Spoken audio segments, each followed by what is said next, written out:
फरवरी में Tokyo 2020 Olympics में आज भारत की कैंपेन खत्म हो गई है।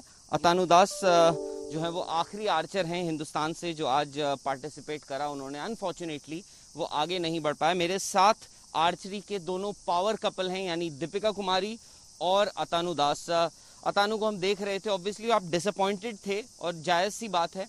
अतानु, आप अभी बैठे हुए थे, बहुत मुश्किल था आपको कन्विंस करना कि आप इंटरव्यू के लिए आइए। सर पे आप हाथ रख के बैठे हुए थे। पहले मैं आपसे पूछूंगा कि कैसे देखते हैं आप ये कैंपेन, और आपकी शुरुआत बहुत अच्छी हुई थी अतानु इस इंडिविजुअल राउंड में, बट आज एक सडन अब्रप्ट ब्रेक आ गया। कैसे देखते हैं आप इस पूरी कैंपेन को? क्या सोचा था और क्या हुआ है? देखिए, वैसे सोचा तो बहुत कुछ था, बट हमेशा ओलंपिक्स में जो है सरप्राइजेस मिलते रहते हैं हर दिन का। सो मैंने अपना पूरा कोशिश किया, जोर लगाया, बट नहीं हो पाया। सो देखते हैं आगे। दीपिका, कल आपने भी जो प्रेशर एक बोलते हैं कि क्योंकि एक्सपीरियंस के साथ आप प्रेशर को भी बेटर डील कर सकती हैं। आपने अपने जब प्री क्वार्टर फाइनल्स में जब आप खेल रही थी, शूट ऑफ में आपने एक 10 पॉइंटर मारा। आपकी जो ओपोनेंट थी ऑफ कोर्स वो उस प्रेशर को नहीं झेल पाई, उन्होंने 7, तो उम्मीदें बढ़ गई थी। इस सीज़न इस ओलंपिक्स में जब आप आई, मेडल क्या आपको दिख रहा था? क्या आप बेटर प्रिपेयर्ड थी जितना आप लंदन में थी या फिर रियो में थी इस ओलंपिक्स के लिए? ऑब्वियसली मैं बहुत ज़्यादा प्रिपेयर्ड थी और लास्ट ओलंपिक से जो भी गलतियां हुई थी उससे मैंने काफ़ी कुछ सीखा था और मैंने इम्प्रूव भी किया था। आई थिंक कहीं ना कहीं फिर से कुछ गलत हुआ है और मुझे फाइंड आउट करना बहुत ज़रूरी है, एंड आई होप मैं और अपने आप को इम्प्रूव कर सकूँ। अच्छा, क्योंकि आप देखिए हस्बैंड वाइफ भी हैं, साथ में रहते हैं, जाते हैं, ट्रैवल करते हैं, compete करते हैं, ब्रेक मिलता है आर्चरी से? क्योंकि अब आप यहाँ पर होंगे भी 24 घंटे, क्या यही बातें होती रहती हैं? कौन कैसा खेल रहा है, कब कहाँ खेलना है, क्या है, ट्रेनिंग कैसे करनी है, तो वो मेंटली बर्न आउट हो जाता है क्या कभी कभार कि आप ब्रेक ले लेते हैं? ब्रेक लेने का एक्चुअली मौका ही नहीं मिलता है। इतना बैक टू बैक कॉम्पिटिशन्स रहते हैं, back to back actually trials रहते हैं, कॉम्पिटिशन्स रहते हैं फिर बीच बीच में, और ब्रेक लेने का बिल्कुल टाइम नहीं रहता है। जैसे हम लोग का आफ्टर मैरिड हम लोग कहीं पे, वो तो कोविड की वजह से भी है, कहीं पे कोई जा नहीं सकता, बट हम घर बनाए हैं, बट घर पे भी नहीं जा पाते हैं। मतलब 8 महीना पहले घर गए थे last. So that is not an issue, but वो कोविड भी चल रहा है। तो बट वही ब्रेक नहीं मिलता, आर्चरी आर्चरी आर्चरी चलता रहता है कंटिन्यू। अच्छा दीपिका, ये थोड़ा सा ट्रिकी सवाल है, क्योंकि आपने देखिए अभी पीछे वर्ल्ड कप पेरिस में गोल्ड मेडल जीता था मिक्स टीम इवेंट में भी। Praveen Jadhav mix team event में आपके साथ उन्होंने पेयर अप किया था। उनके क्योंकि 2-3 पॉइंट ज़्यादा थे अतानु से इंडिविजुअल राउंड में, रैंकिंग राउंड में, पर फेडरेशन का फैसला था कि भाई उनके हाथ में था।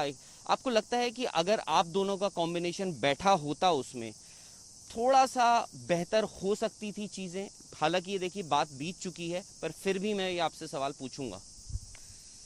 ये बात ख़त्म हो चुकी है, अभी हम कुछ कर नहीं सकते इस मामले में। बट हाँ, अगर उस वक्त वो स्ट्रांगली डिसीजन लिया जाता तो माइट बी आज सिचुएशन कुछ अलग होती। आपको लगता है कि एक बेटर चांस था हमारा ओलंपिक्स में मेडल का? ऑब्वियसली, क्योंकि क्या होता है ना कि एक पोडियम फिनिशिंग होता है, एक बंदे के अंदर एक क्वालिटी होती है जो एक बंदे ने डेवलप की होती है, एंड टीम कोऑर्डिनेशन होता है, कम्युनिकेशन होता है, विच इज़ वेरी इम्पॉर्टेंट। और कहीं ना कहीं जो इतना साल हमने मेहनत किया और इस जगह पे आके वो चीज़ अचानक से वो ख़त्म हो गया। बट क्या होता है ना कि आप एक परफॉर्मेंस में आप सब जज कर लेते हो, बट आप जो पूरा 3-4 साल आप परफॉर्मेंस दे रहे हो उसको आप जज नहीं करते हो। उसके बेसिस पे आप उसको आप नहीं देख रहे हो, एक्सपीरियंस को आपने डिस्काउंट कर दिया। यस, वो बहुत गलत होता है।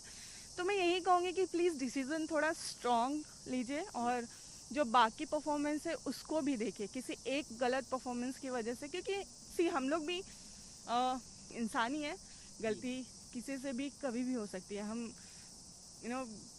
जानबूझ के गलती नहीं करते हैं। तो आई थिंक आपको थोड़ा डिसीजन स्ट्रांगली लेना बहुत ज़रूरी है। अच्छा दीपिका, पीछे जो आपको देखा था हमने पहले जब आप ओलंपिक्स से आती थी, खेलती थी ओलंपिक्स में, उस दीपिका में और इस दीपिका में हम फ़र्क देख रहे हैं। ये दीपिका थोड़ी ज़्यादा स्ट्रांग दिखती हैं हमें, जिस हिसाब से आप आज अपनी बात रखती हैं। पहले हमने देखा है आपको, आप प्रेशर में, मैं सिर्फ खेलने की प्रेशर की बात नहीं कर रहा हूँ, जब आपको क्रिटिसाइज़ किया जाता था उसमें ये दीपिका क्या वाकई में ज़्यादा स्ट्रांग है? और क्या हम उम्मीद कर सकते हैं, क्योंकि एज देखिए आपकी, एज जो है वो आपकी अभी भी आपके साथ है, तो ओलंपिक्स की जर्नी जारी रहेगी अभी? ऑब्वियसली, क्योंकि यही चीज़ आती है मुझे करने के लिए, और जब तक मैं कर सकती हूँ मैं करूँगी और छोड़ूंगी तो नहीं।